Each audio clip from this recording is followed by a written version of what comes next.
Great. All right. Hello, everyone. This is Eno, and I have the pleasure to have a conversation with William Poundstone or Bill Poundstone, who is on the screen as well. Bill, do you want to say hi to the audience? Yes, hi. Good to be here. It's wonderful to have this talk with you, Bill. And I'll just briefly say a few things about your work in Chinese as a start. 所以 Bill 的这本书叫做《如何打败一个像马一样大的鸭子》，听起来很有意思哈。那他的名字他的名字叫 Poundstone，然后叫庞斯通。然后他自己是一个非常非常有意思的作者，我们一会儿会讲到，然后大家可以在直播间里看到这本书的中文译版。All right. Okay, Bill. So people have, I think the first impression of people reading this book, Mhm. probably just like mine, which is, what is this question? How to find a horse-sized duck? Yeah, maybe we start from there because I know like you've actually like also written another book which seems similarly crazy, which is how Mhm. to move Mount Fuji. Yeah, maybe we start a bit like so like people who are curious about this book or the name of the book. Why?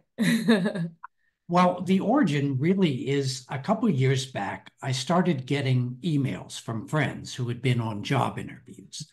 And I've always sort of had this reputation as someone who was very good at logic puzzles and stuff like that. I mean, even in high school. So people would say they were asked this crazy question on a job interview, and they basically wanted me to tell them the answer so that they'd know if they did well or not. And after a while, I got enough of these that I thought, hey, this seems to be a trend. There might be a book here. And I wrote the first book, How Would You Move Mount Fuji? Then I wrote another one, Are You Smart Enough to Work for Google? And then finally, the third one is How Do You Fight a Horse-Sized Duck? So there's kind of three of them there. They've been over the years, but they've been quite popular books. Yeah, absolutely. And before we get to this book, I think I am definitely very intrigued by your own background. I think our audience won't mind listening to that too, because you studied physics as Yes. undergrad, right? Mhm. From MIT. And then of course if people Google your name online, they will find you're a columnist, and of course you've Mhm. published many books. And then Yeah. those three are only sort of one branch of Yeah. your books. There's a lot of books you've written. Um, how did you come here? I know this is a long question, spending a long time, but no, from a physics major to this realm of work you're doing, yeah, share with us a bit of your background, how you kind of moved, yeah, along the journey. Well, I always loved books. And even as a 12-year-old, I figured my dream job would be to be an author. And I didn't really know how to get into that particular line of work. But I was really interested in science. So I went to MIT, my dream school, uh, took an undergraduate course in physics. But after I graduated, I went into publishing and I actually became an editor.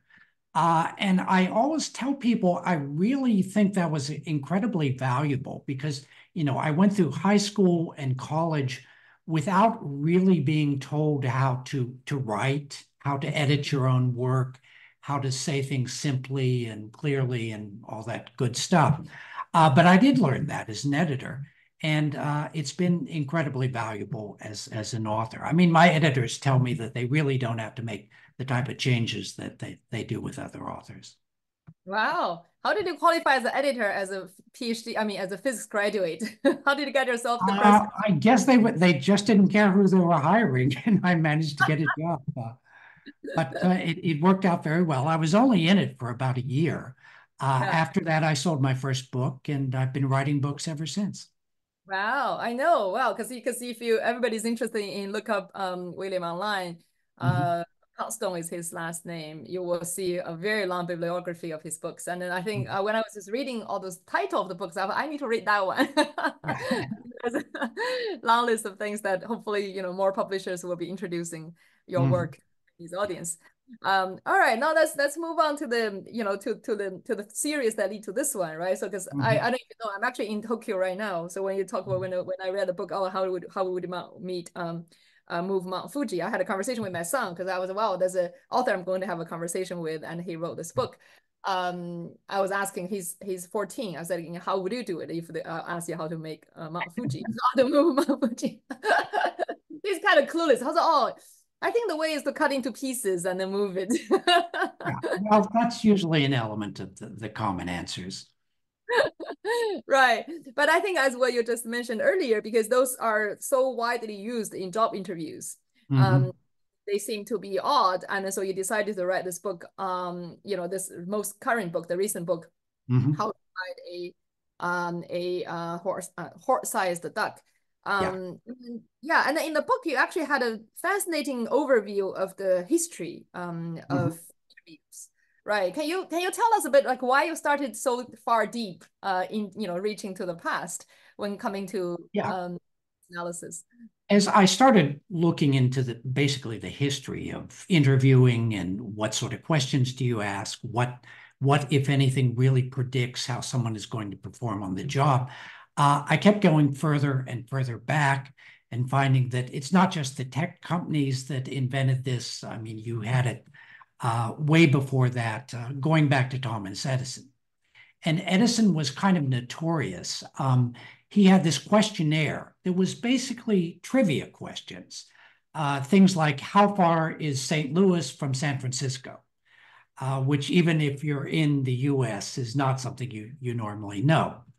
But Edison had this idea. I mean, he got all these great engineers applying to work with him because he was famous for his engineering and everyone wanted to. But Edison was of the opinion that it's easy to tell when someone is competent in engineering, but he felt he needed something more than that. And he felt that it was very important to hire people who pay attention to the world around them and remember things like that. So hence his trivia test. And again, he was quite successful in his hiring, and this became quite popular for a time there. It also was controversial. A lot of people said, why do you have to know these things? So I kind of go into how psychologists and human resources people have tried to actually do research and find, what type of questions really are predictive of job performance. And one of the things they find is that it's very hard to establish almost anything in the science of hiring. So a lot of people are going on instincts and so forth. But certainly these types of questions that I cover in these three books have become a big part of the picture. Yeah. Yeah, indeed. For everyone who's interested in reading this book, this is what Bill just mentioned is at the beginning of the new book, which is fascinating. I think he talked about how Edison had this notorious almost, right? You can call it famous questionnaires, which get released, I guess somehow get released. Yeah. Or people who have attended those interview, try to remember what they were asked and kind of compose this. Yeah, it was revealed in the New York Times, and Edison was really upset about that. He said he was going to make up a new questionnaire and copyright it, so if anyone used it in the future, he would be able to sue them. Right. But even the second version of the questionnaire got released eventually, so he Right. really didn't do much about that. Indeed. And I had no idea until reading your book and talking about actually in 1921 alone, the New York Times, we all know this is like, it's a Yeah, major article, very successful, around 23 articles and editorials on this question. yes. This was like some incredible pop culture phenomenon at the time. Right.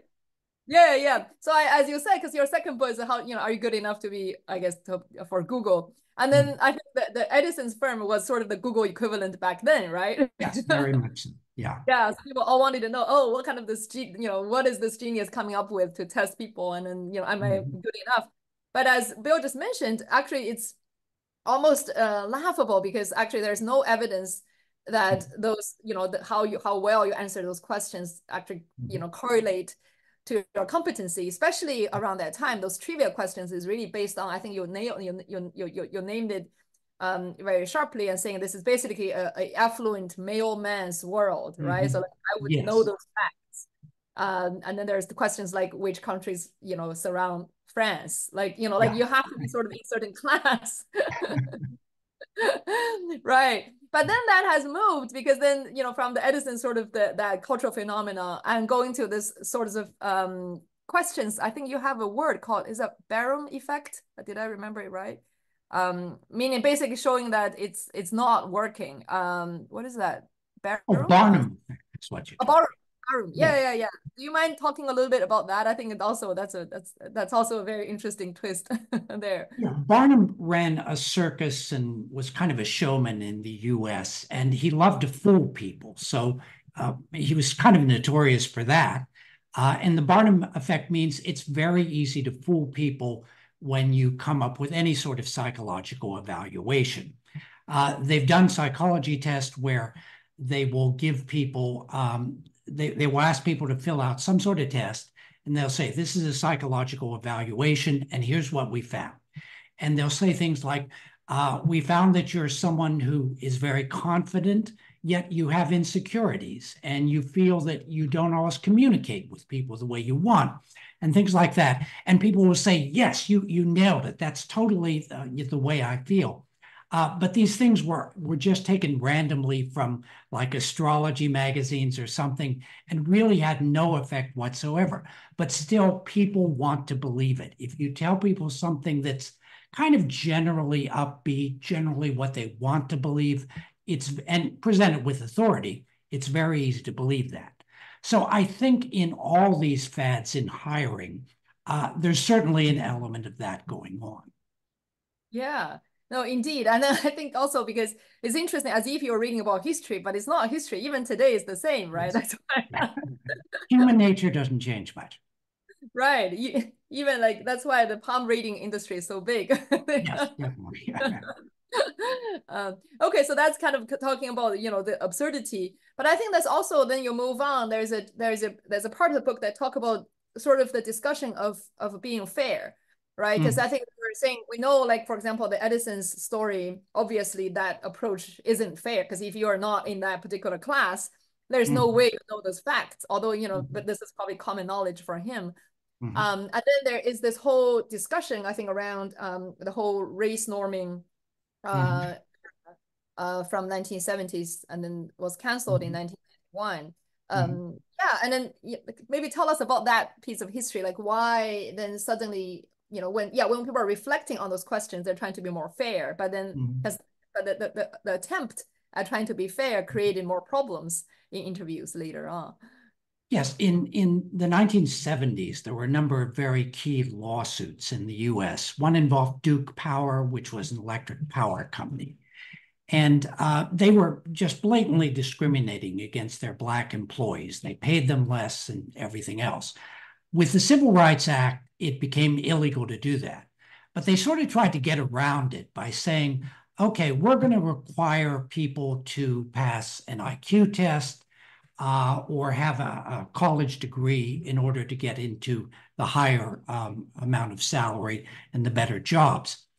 But the Supreme Court eventually decided that that was unfair because most of the Black employees, first of all, they hadn't taken IQ tests.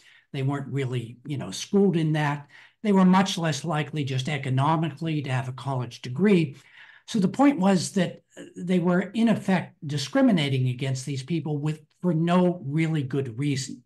And they ruled that even if a criterion was nominally neutral, such as saying, well, we're going to pay people more if they have a college degree, if you couldn't show there was a real need to have a college degree, and these were jobs where you were, out repairing phone lines or electric lines or something, it was really irrelevant. So the Supreme Court said you had to really show that something is relevant to the job, is a good predictor for job performance. And as I say, the problem is that it's very hard to prove almost anything in hiring. So this really changed how people hire in the US. And there's much, much greater emphasis on not discriminating against people arbitrarily, on trying to make sure that anything you do, even if it seems very neutral, is really going to be fair to everyone. So that's really one of the major things in the history of hiring. And I do go into that at quite some length in the book. Yeah, yeah. this is a fascinating part because I think as I worked, of course, many years in the US, of course, as a Asian woman, and I was actually quite, in a way, grateful, thankful. Every time you go interview, there is this statement, okay, this whatever organization is, non-discriminatory, that there is we don't discriminate people based on on race, on, color of your skin, or culture, religion, or whatever. And then of course I was grateful, but I also didn't really know much about history, how kind of it moved to that stage. And then that's what Bill said in his book. He went into depth of, the few major lawsuits. Those are sort of turning points, but there are also a lot of movements a lot of research, and a lot of advocacy in the, in between to get to this stage. And of course we can argue even today is far from perfect, but, dipping into history, you will know it was so much worse back then. Well, also, you're finding today all sorts of AI-enhanced screening and employment procedures. They claim to be able to remove that bias, which is a promising claim, but it's hard to tell. And most of them really don't divulge all the information that you'd need to know in order to determine if they've actually achieved that freedom from bias. But it's certainly a consideration in marketing these things. Right. Yeah. So I want to take a pause here and to say what we discussed just now was all in part 1 of the book. So the book is organized in 3 parts. And part 1 is a short history of assessment. It is short compared to the real history, but it's still very extensive. I think it's very educational for us to understand, for things like we take for granted today. Okay, job interviews, you get into, you solve some problems, you solve some puzzles, answer some questions. And how did we get here? And then there are a lot of absurdity in the history, which I'm sure back then it feels all normal. Right? And it's like, it's like this self-correction process that actually has run for over a century to get to where we are. And then Bill went into depth into a few of them as he talked about. So before we move on to the second part of the book, which, get to more sort of the current era, but I think even in the first one, there are a few things that kind of struck me. One is you talked about this whole effect of blind audition. I think probably, some audience probably know. If you don't, a blind audition is something, it's very interesting. It's being used in sort of the orchestra auditioning, like where they put the player behind the curtain so that you can really see if they're male or female, how they look like, and then the color of their skin. And then that ended up creating this huge difference in hiring compared to you look at the player, and basically saying this sort of unconscious bias. I think that kind of also what's made that word popular. But you actually in the book went to this data, which was very interesting. Actually, was actually done by Claudia Goldin. Of course, people probably know more because of the Nobel Prize in 2023. But she was the one who actually went sort of dig into the data and looked at the effect of that blind audition, sort of applying at a wider spectrum. Maybe you can share with us a little bit of that data, that kind of what's uncovered through her research. Yeah, I should explain that I mean they're very serious about this. They will not only have a blindfold behind or in front of the performer, but they'll even make sure to put carpet so that when they enter, you can't hear their footsteps, because sometimes you can tell, even if unconsciously, whether that's a man or a woman from the footsteps. So really, when you have no idea whether it's a man, woman, what the ethnicity is, what Goldin found was that it made a huge difference in the number of women hired and the number of minorities hired. And this has had a continuing effect in increasing the diversity of our, symphony orchestras. So that's kind of become, I might almost say, a paradigm in various new types of hiring techniques, like these psychometric games. They really take the blind audition as the example. They want to do something like that, something that truly screens out all this, human unconscious bias. It's a very tough thing to do, but I think it's kind of a noble goal. Yeah, yeah. And then it kind of brought it to life as well, because I recently had a kind of online panel around career development for Asians, especially in the US. And one of the panelists, the co-panelists they invited was this professor from Hawaii, and she's Japanese, and her research is in the sort of music industry. And she said, as you know, now there are so many more Asians in the industry. And then the reason was, really triggered or, kind of get propelled by the blind audition, because it wasn't the case before. And then, so this is actually, as you said, is a really paradigm shift and moved here. But of course, that will also lead people to think otherwise, okay, this is music, right? And then you can do it without looking. But there are many things you can't. Like if you're interviewing somebody who's a salesperson, right? Yeah. Or you're interviewing somebody who's, even a programmer, somebody who will show up in your office and work next to you, you can't, right? So like, are there some efforts addressing that as well? Well, a lot of hiring these days starts with some sort of screening on a phone, usually. You know, have a short interview there. You may play what they call psychometric games. And all of these have been shown to be fairly effective at getting more minority applicants to the next stage, which is the face-to-face interview. So I think a lot of the bias in hiring does happen at these very early stages. I mean, there's an almost chilling study where these researchers sent out resumes that were basically identical to companies, except some had a so-called black sounding name and some had a white sounding name.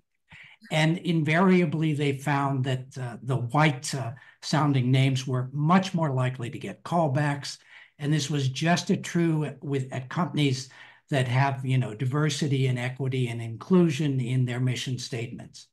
So there's clearly a problem here that we need to be aware of. Right, right. I think they have done the same with just changing the resume with the male or female name. Yes. Same, yeah. Similarly, because I'm doing this exchange scholar thing in Japan. Japan the same, because it's very obvious if it's a female name or a male name. There's a different way they name them. So also it's very hard to, like to ignore. Yes. Yeah. It's quite difficult. Yeah. All right. And then that kind of come to the after the blind audition. You actually, towards the last part of the short history, you actually landed on creative problem solving. In that book, you talked about the whole sort of genesis of it and dating back to, to the ancient Rome, right? Like how this kind of thinking, Yeah. right, how this thinking came about. And how it has evolved in getting the current day. I think you mentioned this physicist who had this book called How to Solve It, right? So which is sort of the nerd book. Yeah. Polya's book. Mathematician, actually, George Polya.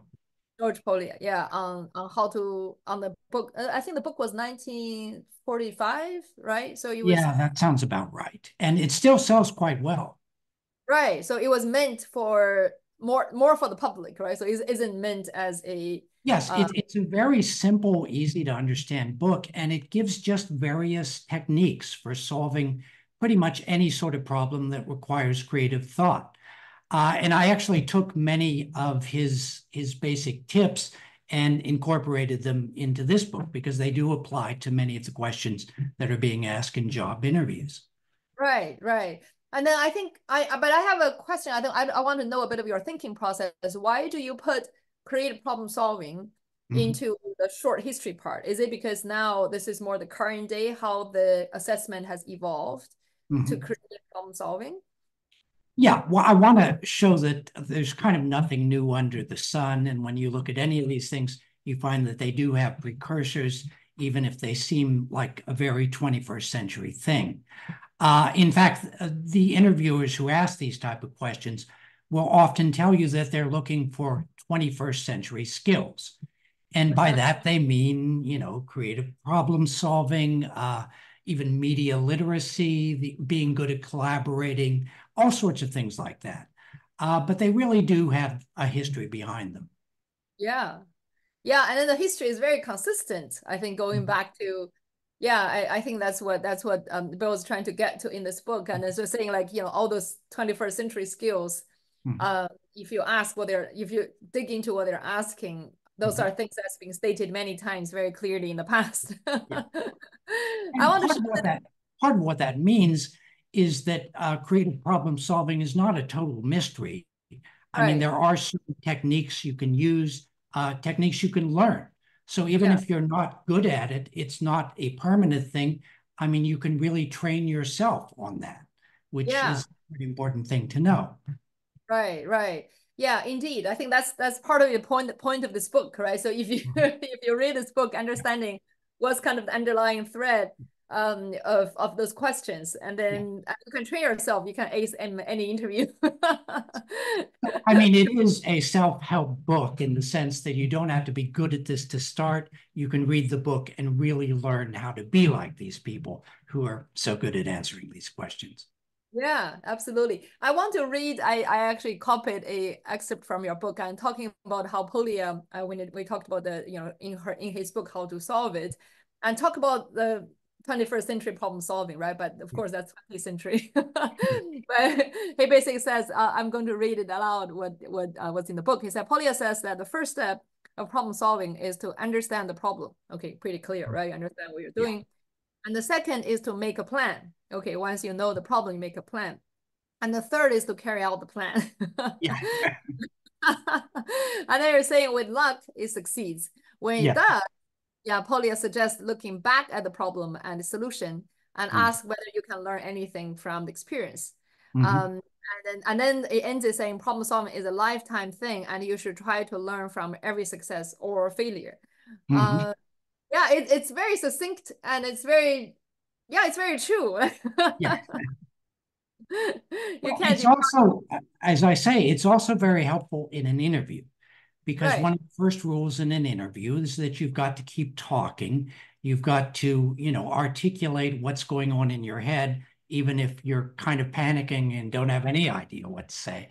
So a good way to start is to make sure you understand the problem. Kind of put the problem that you've just been asked in your own words to make sure that you do understand the basic elements. And if you get something wrong, I mean, even the most flinty-hearted interviewer is going to say, no, what I said is this. So it's a good way to get familiar with it. You kind of buy time where you can start to figure what you're going to do next.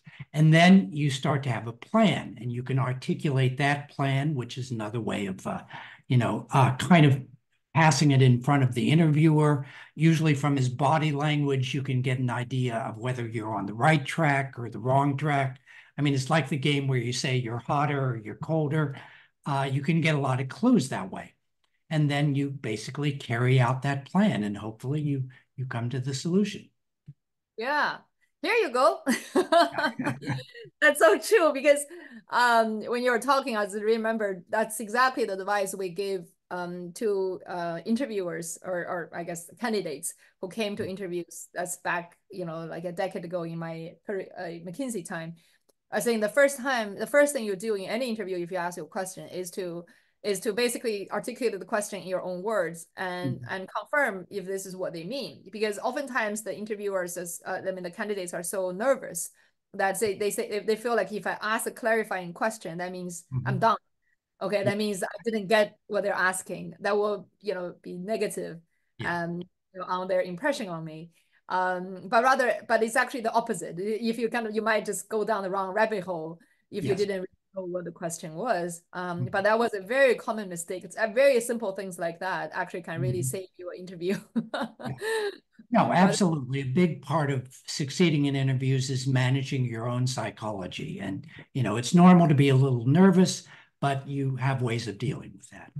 yeah, absolutely. Okay, so I think that's as I mentioned in the beginning, we can only scratch the surface of the book. I had a pleasure of reading it, but I still feel there's many parts that I kind of have to glance through because I don't have enough time.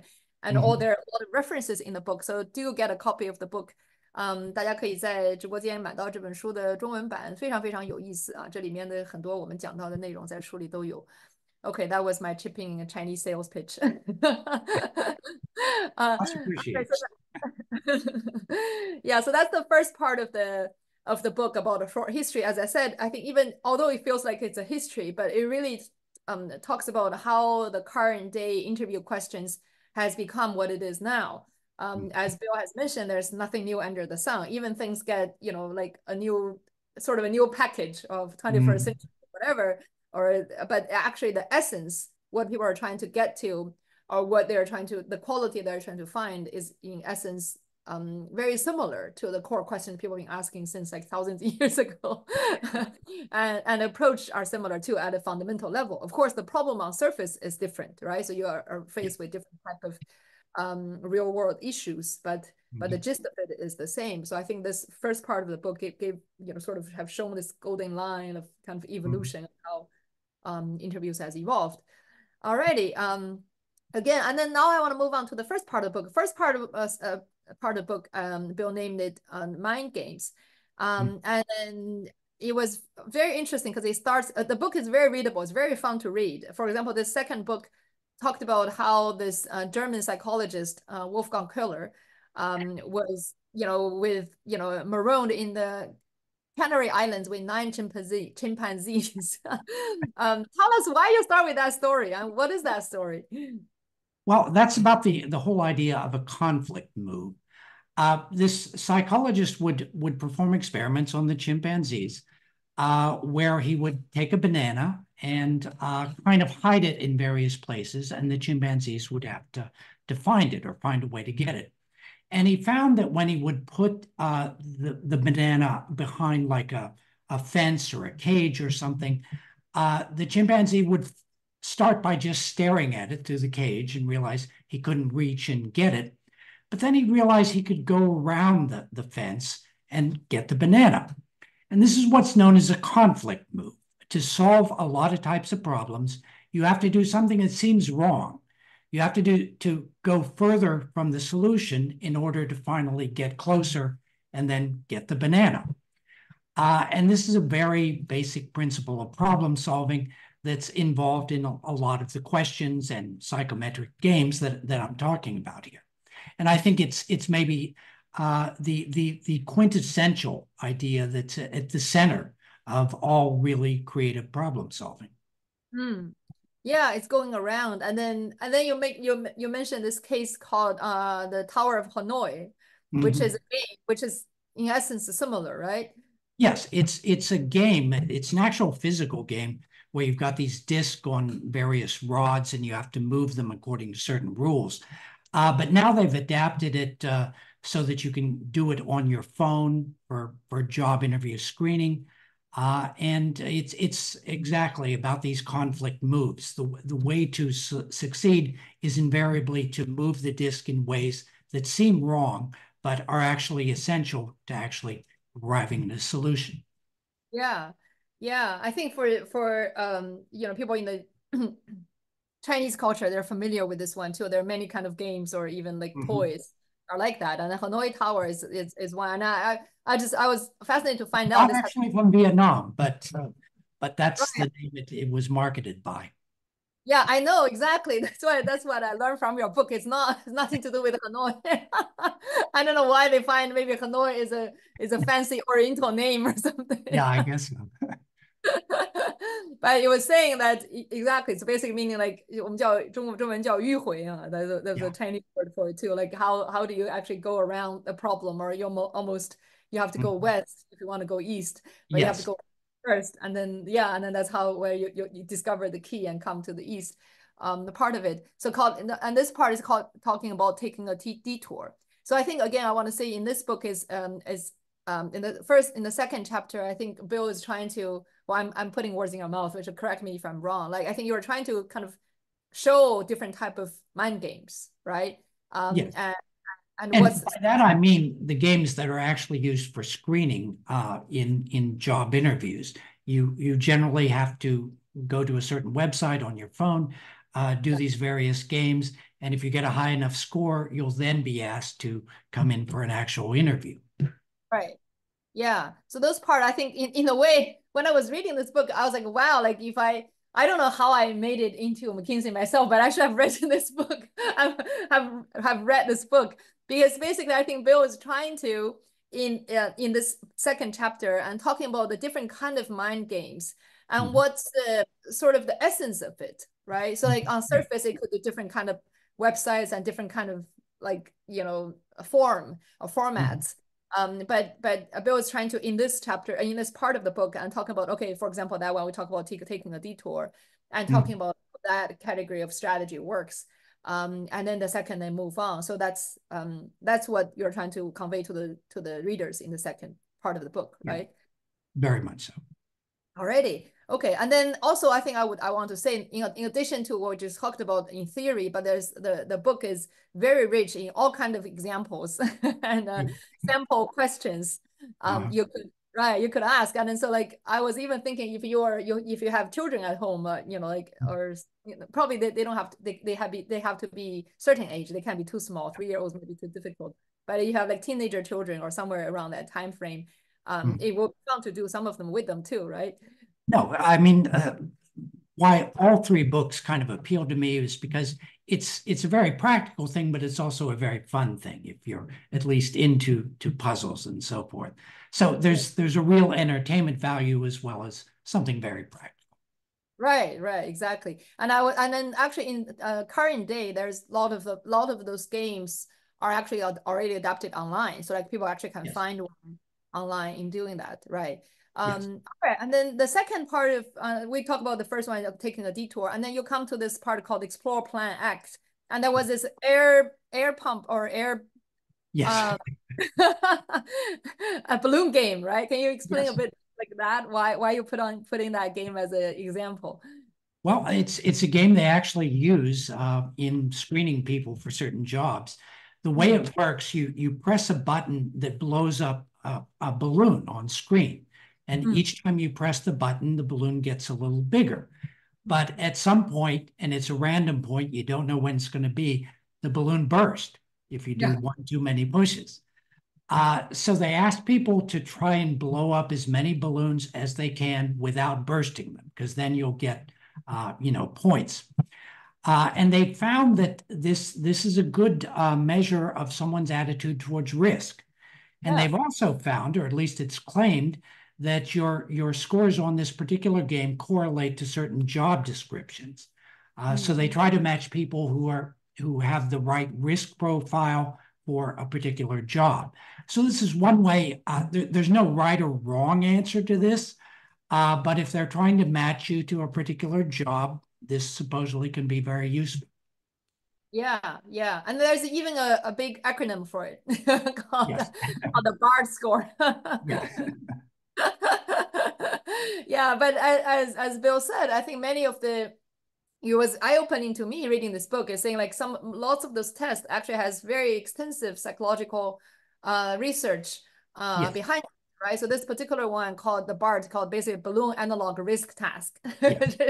um, yeah, it was a team of actually psychologists from University of Maryland, and then the work was published in 2002. And basically, as Bill said, it's an interesting measure to measure you towards trade-off of risk and a reward. I think many people know about the marshmallow test, and the marshmallow test is sometimes is more like time versus reward. Like the more you wait, the more you get rewarded. And this one is risk versus reward. Sometimes, you know, like you try too much, you blow up everything, you fail. But if you don't take any risks, right, you don't get the maximum possible reward for it too. So like all those kind of looks like simple, almost childish games actually has a quite extensive psychological design research behind it, right? Yeah. And the companies that distribute these tests for companies in hiring have generally, they've got psychologists on staff who are very familiar with these particular games, so they've adapted it into their commercial software. Yeah, absolutely. And I want to kind of go back a little bit on that, because you actually in the book mentioned this testing, or maybe testing is the wrong word, but assessment is actually a $500 million industry. I remember you mentioned in your Yes, book. it's a very big industry now. And again, just in the past few years, I mean, these phone apps have become, a very big part of hiring. Yeah, indeed. So I think one of the things, it was so interesting because you mentioned the big five earlier in your first part of the book, where it's a personality predictor, right? Or not a predictor, I guess, an analyzer. So actually, I recently had a conversation with a professor in China. She talked about this Big Five model specifically. And I actually didn't know until I read your book. It was actually devised by this two Air Force psychologists, right? Yes, very obscure Air Force psychologist. And they published it in, an Air Force psychology journal, and it got no attention whatsoever. But as the years went by, some of their work was kind of duplicated by better known psychologists. And then finally, they started doing research and realized, hey, these two guys in the Air Force did all this 20 years ago. So they finally did get their due. But yeah, that's where it comes from. Right. It was like 1960s or something there when they first published their book. Yeah, and also now it become because the reason I mentioned it is like if you're Chinese, you've read this book for that's been now published in Chinese, and then like it's 2024. I was like 60 years after. I know we talk about all that, but like again, as Bill said, I think that's why it's such an interesting side of the book, because it go down to a lot of the root of the history, like who did the work back then, and then although it's really kind of became popular, decades down the road, but that was this you can actually track them, how different work get connected. And then so you talk about then this, when you talk about mind game, this one is about the risk one. Also there's a lot of cards, but games you can play with cards. But again, I think people are using it online, right? The online version of it. Yeah. To play. Yeah. And then so I won't get to all of it because I'm going to make you want to read the book itself. So get the book, because in this book, in the second part, again, as Bill said, he's basically trying to make this book a self-help book. Like you actually can read this book and first of all know what kind of tests are being put out there. And second, what's sort of the essence of those kind of tests? Like what are they trying to test, and then what is it based on? What are the principles they're building upon, and what's the research that led to it? I think then most of all, then knowing all that, and how do you prepare for it, right? Yeah. Well, it's kind of a case of forewarned is forearmed. This is such a new thing that most people, when they first encounter these tests, have no idea what's going on. So I think it just helps to know a little about the history and what they're looking for. And in most cases, there aren't really right or wrong answers for this. It's just about matching you to a particular job. Right. Yeah, exactly. But I think when you say that, I think even probably some of the job interviewer don't really know what is the based on either. Yeah, I think you're right. Yeah. Because now there's such a big supply of all kind of tests, right? Saying, okay, then, and then as you mentioned, there's AI, then, I can use this tool and that tool to screen. So I think it doesn't matter if you're somebody who is applying for a job and preparing for an interview, or if you're working on the other side of the door, right? So if you're an HR person or your company trying to find the right talent, understanding those assessments and what it tells, and first of all, what's true, what's bogus, as you said, is it Barnum effect? Is it the Barnum effect? Barnum effect, yeah. So like lots of them tell you nothing. It looks sophisticated, but like you don't have to do any test for that, to show any results, which means it's completely bogus. So if you're spending money on that type of test, you're really not getting anything useful from it. Versus the real ones, and also understanding even for the real ones you're using, what's the psychological sort of root or the research root beneath it.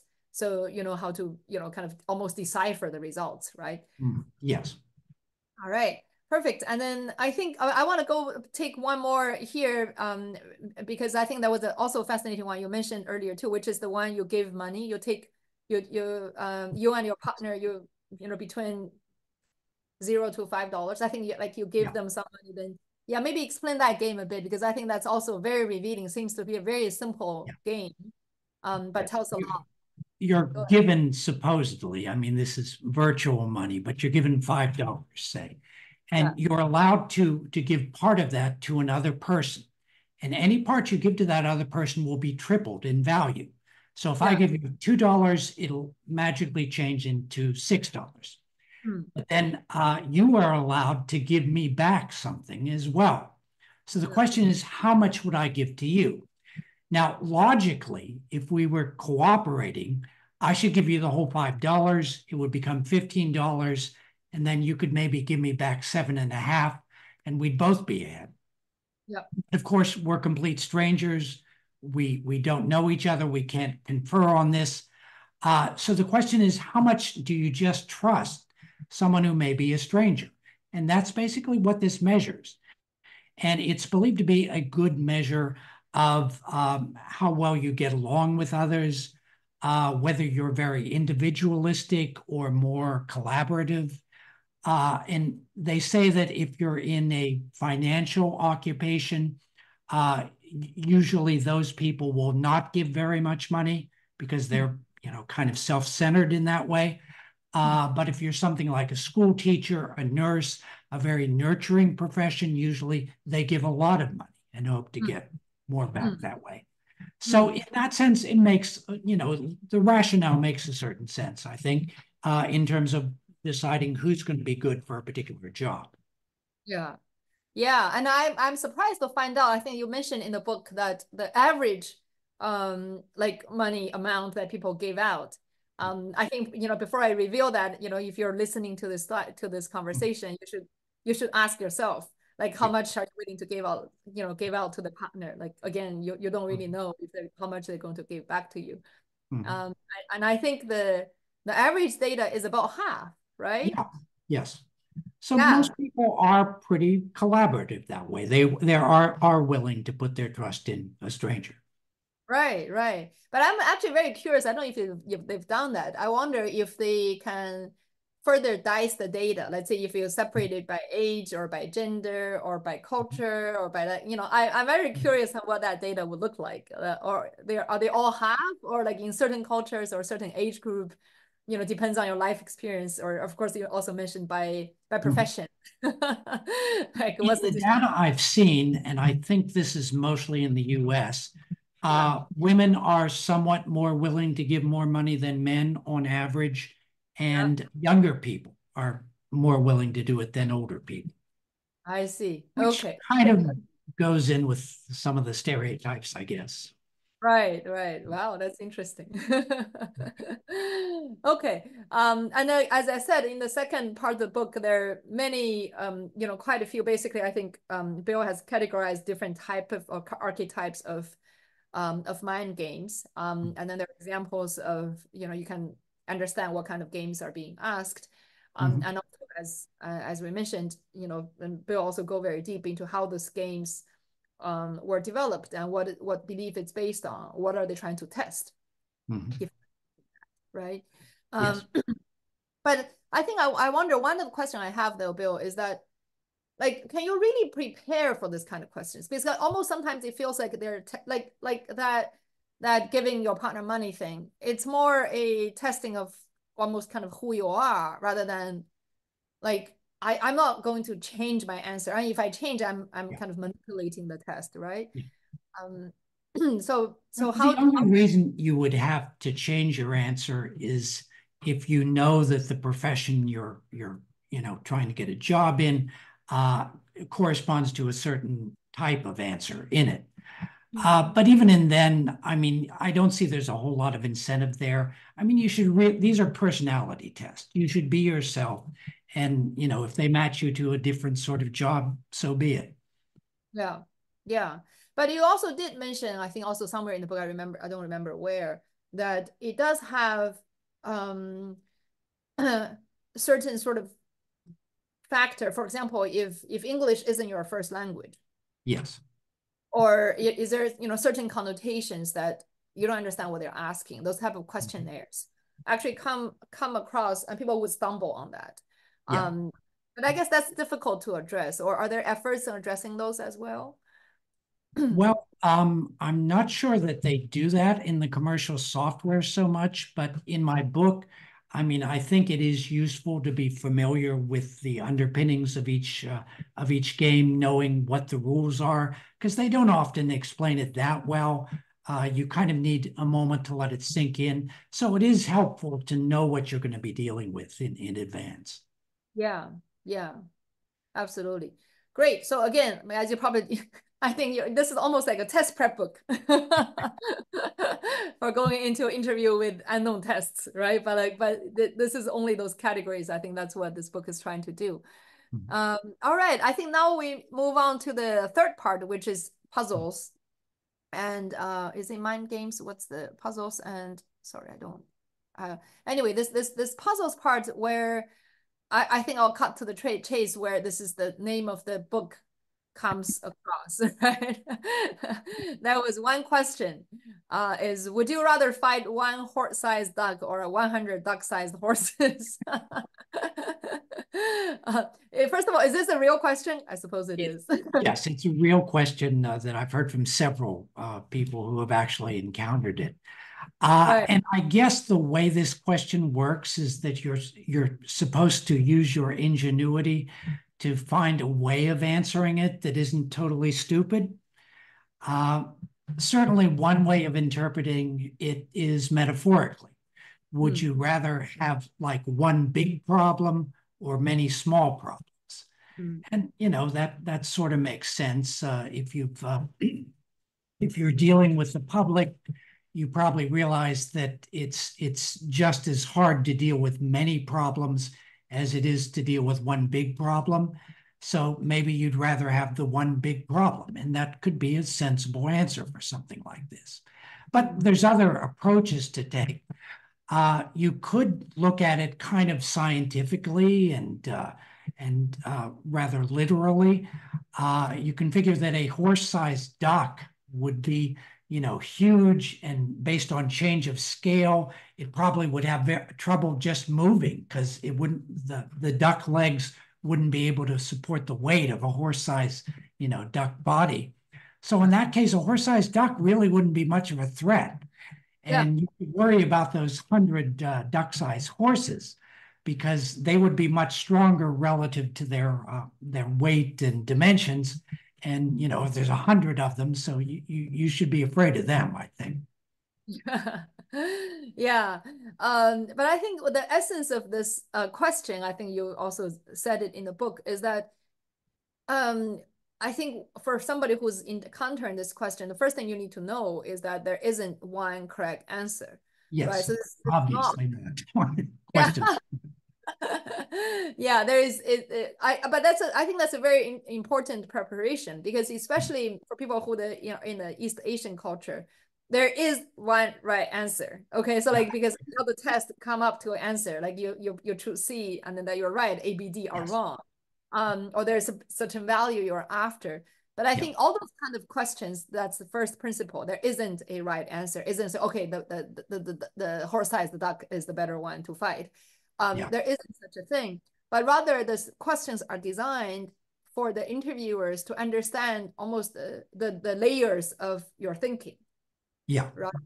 Yeah, so you should use this as an opportunity to demonstrate the layers of your thinking. I think just now Bill gave an excellent example. Like you could say, okay, there's, first of all, you know, if you use the issue tree, there are two ways, right? One is metaphorically, one is literally, right? And then if we go down first, the literal one first, then you can think about, okay, what's the physics? What's the possibility of a horse-sized duck?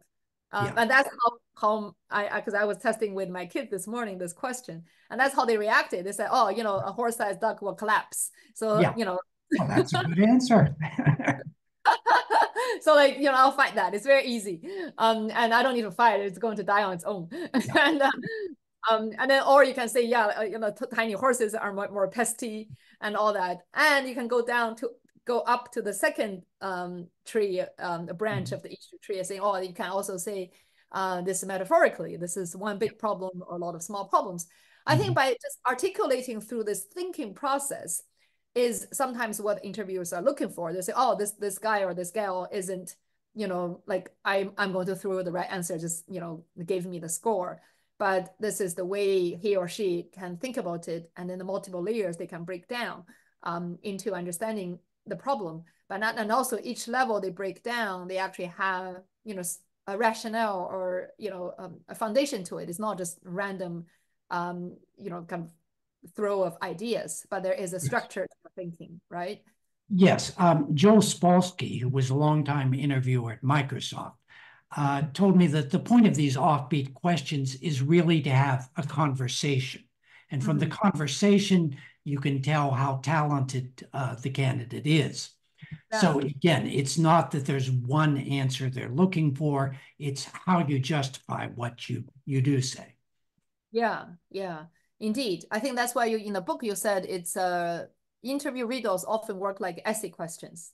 Yes. Right. Yeah. So you because Yeah, it's a you know, class. you can judge someone's mind from how they answer an essay question, even if they end up saying something that you kind of disagree with. Right, exactly. Yeah, I think this is really the essence of those kind of questions. Like, it's not to arrive at a particular answer, but it's a opportunity to demonstrate how you think of the problem. Yeah, And usually this is a problem that's new, right? You haven't studied for it. Because usually when you think about the test, okay, I studied for 1 semester, right? yeah, Um, I mastered all the concepts, I memorized all the formula, and now I'm doing all the calculation. And that's kind of how people think about it. But this is almost like you walk into a class you've never attended. yes, And suddenly you're at the final exam.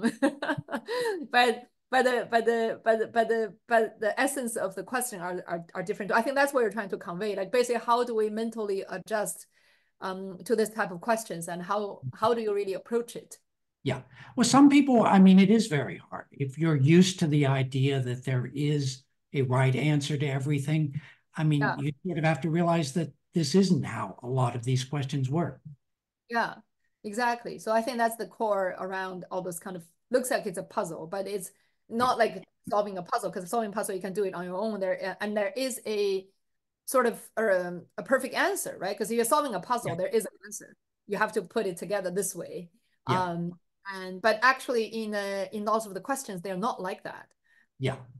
Or at Yeah. least they kind of challenges. And the interviewer basically hopes that they hear something from you, maybe that they haven't heard before, if it's well reasoned, you know. Yeah, absolutely. Yeah, yeah. And then I want to say that this book and the third part is full of this very interesting questions. And then I think Bill is very generous. He basically helped you answer all of them. Yes. Yeah, so if you're interested in understanding, first of all, seeing what kind Yeah. of questions are being asked, Mhm. and second, and then learning from Bill, like who is one of the brightest minds, and how he help you or help us as a reader to decipher those problems, Mhm. right? And then how do you sort of answer them? I think this is the you know you. And then this is really a best ROI for an investment because the Yeah. book is really cheap. Compared to compared to whatever job training you have. I think Mhm. there's another one I want you to answer or show us. I think a lot of people will be interested. There was a question you asked is that if there were a machine that produced $100 a year for life, Mhm. what would you be willing to pay for it today? Mhm. Yeah, Yeah. well, that's one where a lot of these questions are actually kind of covert ways of seeing whether you understand things that are important in business. Right. And in this, they're basically asking about the concept of present value. You're essentially saying you've got an annuity that gives you $100 a year. How much would that be worth? And you can calculate that, and even in your head, and it would be about like 27,000 or $2,700, which is a pretty good off the cuff answer. And if you can justify that, they're really quite impressed with that. Mhm. Yeah, and then then there are many things like that. It's actually building on certain concepts that are pretty common Yeah, in business. money is more valuable now than money later. And as it Yeah, gets further and further in the future, it has less and less value.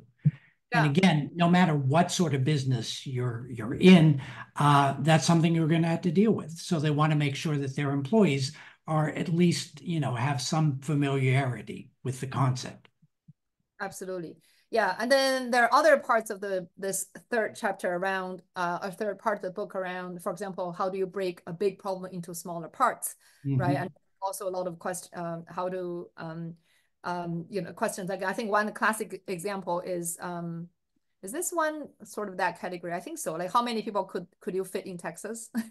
Yes. Well, you basically have to break it down into parts. You ask how much space does one person take, and you can come up with a reasonably good estimate of that. And then you can say, okay, well, how big is Texas? And Yeah. it's in an interview. I can't look it up and see square miles, but maybe I have a mental picture of the United States as a map. I can see how big Texas is relative to that. And maybe I know that the United States is about 2,500 miles across. So I can estimate the area of Texas. And then with that and how much one person takes, you can find out how many people would fit in the state of Texas. Yeah. Yeah. So in a way, And this again, is, it's not something you know, but you know the various parts and you can break it into parts. yeah, exactly. I think there are many similar examples, like how much does the Empire State Building weigh? Yes, Uh, that's a really tough one they ask at Apple. But you can break it down and come up with a sensible answer. Yeah, exactly. So I think again, this is really a fun book to read. I know we're about at time, Bill, but I think I only just picked a few that's Yeah. really kind of scattered all around the book, and then there are many, and those are, as Bill mentioned, many of them are real. I think probably all of them are real questions being asked at this, Mhm. employers. So first of all, it's really practical to help you if you're really preparing for an interview. Mhm. And then to understand this type of questions. And then second, I think even without sort of the imminent need for an interview, Mhm. understanding those questions and the sort of a psychological base behind it is actually, it's very eye-opening, right? I Yeah, think, it tells you something about psychology. It yeah, tells you something about, again, the whole theory of how you should approach a novel situation or problem. As I say, a lot of the chapters are grouped around principles from George Polya or other people like that. And you can learn to recognize situations like pay attention to unexpected words, again, break a problem down into parts. There's all these various pointers that are useful again and again and again. So it's something that, you need to have that on the tip of your mind. yeah, yeah. As Bill said, I think it's a really sort of condition your mind for that kind of, not the interview question, because the interview question is something very practical. Like it's something like, yeah, if you have some real practical use, this is again an excellent, almost the guidebook for it. But I think even like for me reading that book, I was like, wow, this is the type of things you oftentimes you forget, like how you should be, approaching, this kind of problems. And those problems are not necessarily only in interviews. It's actually in your life, it's in your work, Yes, absolutely. Yeah, running a business, right? yeah. Yeah. I mean, Um, Polya regarded his book as being, totally practical in everyday life. So there's an element of that in here, I'd say. Yeah, absolutely. Yeah, yeah, indeed. And as I said earlier, if you're a parent, you have, from a, 10 to 16-year-old kids at home. I think this is a good Yeah, book for some family table and dinner table conversations as well. yeah. You really broaden the mind of the kids, and it's like it's not like singular thinking. Yeah. And then last question I have for you, Bill, is that how I'm actually fascinated about yourself, like, how you read so many different books. What's your thinking process? Like when you're approaching, like, is this something similar to this book? Like, when you write this book, you have to really approach this, of course, also as a problem. Mhm. Um, it's a problem, you somehow have to give it a different dimension, right? And both in terms of longitudinal going down in Mhm. time, or you go, down to, like George Polya, like Yeah. his fundamental way of thinking. Like, how do Mhm. you approach a problem, a complex, ambiguous problem like that? When you come up with Mhm. a book, I think that the reader Yeah. will really benefit from that as well. Mhm. Well, of course, I'm a big reader myself. And when I find a topic that really kind of appeals to me, where there's a kind of passion for it, I just start reading more and more about a particular topic or a person or idea. And eventually, I often find that I can write a whole book about it. But again, the important thing is really having the passion for the topic. And if you have that, the book kind of writes itself. Yeah, yeah. And also the way you structured it, I think it's very, I would say, reader friendly. Yeah. Yeah, because almost because I know you must have done so much research, but when you present it, it has to be something with a very easy interface. Yeah. Um, to the reader. Yeah, and then I think that's the beauty of this book as well. It's actually I can only imagine how much work and how many hours of reading and research you've done to for the material of this book, but then kind of structure it in a dialogue with the reader. Yeah. Yeah, like is that something that guides you as well? Like you're writing for a almost as a like you're writing for a reader. You're not just writing to. Yeah, I mean that's certainly true. Every book is different. I've done 17 books now, and I sort of regard these interview question books as maybe a little atypical in what I've done. Right. But still, as you say, you have to decide who the reader is and then speak to that person. Yeah, yeah. Well, I certainly felt I'm one of that person. So Well, good. wonderful. Well, thank you so much again, Bill. And Yes. then I'll say something in Chinese, and it's like, so for people to get the book. 刚才我跟 Bill 的对话里面，基本上大概把他书里的一些精华讲了一下，但是实际上这个书里的精华特别特别多，有很多很多非常有意思的问题，然后这些问题下面的整个相关的历史和研究，所以大家非常感谢张卢把这本书引进到中国的市场，所以大家可以在直播间看到这本书的中文版。然后如果大家能读英文版的话，那英文版的书也非常非常好看。Okay, all right. I just said, we only covered, probably 2% of the book, 1 hour we have, and there's so much more people can gain or readers can gain as myself from reading the book itself. So I hope they can, retrieve the book for themselves and enjoy reading. Alrighty. Any last words or thoughts you want to share with the readers or audience in China? Well, just that it's been great meeting you, and I'm glad the book is coming out in China.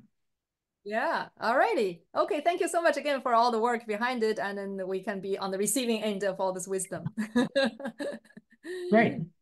All right. Wonderful.